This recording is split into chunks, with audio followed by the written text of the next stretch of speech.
నమస్తే అందరికీ welcome to my channel. Karthika మాసంలో ఒక గొప్ప భక్తుని కథ. ఒకప్పుడు ఒక పాపాత్ముడు జీవించేవాడు. అతనికి భగవంతుని మీద నమ్మకం ఉండేది కాదు. దొంగతనాలు చేస్తూ పాపాల బాటలో నడుస్తూ జీవించేవాడు.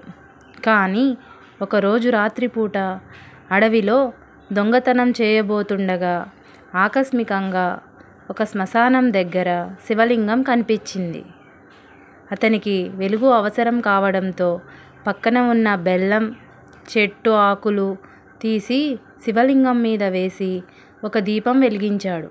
కానీ అతనికి తెలియదు అది దీపారాధన అని. కేవలం కాంతి కోసం చేశాడు.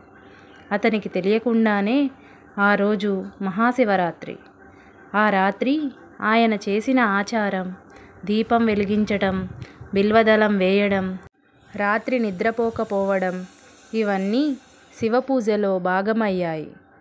మరుసటి ఉదయం అతను దొంగతనం చేస్తూ పట్టుబడి చనిపోయాడు. కానీ యమదూతలు అతని ఆత్మను తీసుకువెళ్ళబోతుండగా శివదూతలు వచ్చి, ఇతడు నిన్న రాత్రి నాకే పూజ చేశాడు, మహాశివరాత్రి ఉపవాసం కూడా చేశాడు, ఇతనికి మోక్షం కలుగుతుంది అన్నారు. దొంగ ఆశ్చర్యపోయి నేనెప్పుడు పూజ చేశాను అని అడిగాడు.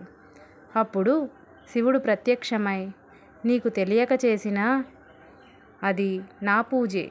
నన్ను ఒకసారైనా స్మరించినా వాడు నరకాన్ని చూడడు అని కరుణతో ఆశీర్వదించాడు. ఆ పాపాత్ముడు శివలోకానికి చేరి ముక్తి పొందాడు. శివుడు కేవలం పెద్ద పూజలు చేసే దేవుడు కాదు.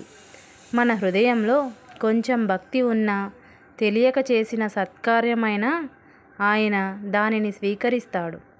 శివుడు కరుణామయుడు, భక్తవత్సలుడు, పాపక్షమాపరుడు. చూశారుగా, తెలియక చేసిన ఒక పూజ అయినా శివుడికి ఎంత గొప్ప ఫలితాన్ని ఇచ్చిందో.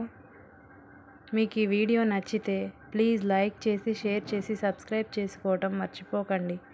Thank you.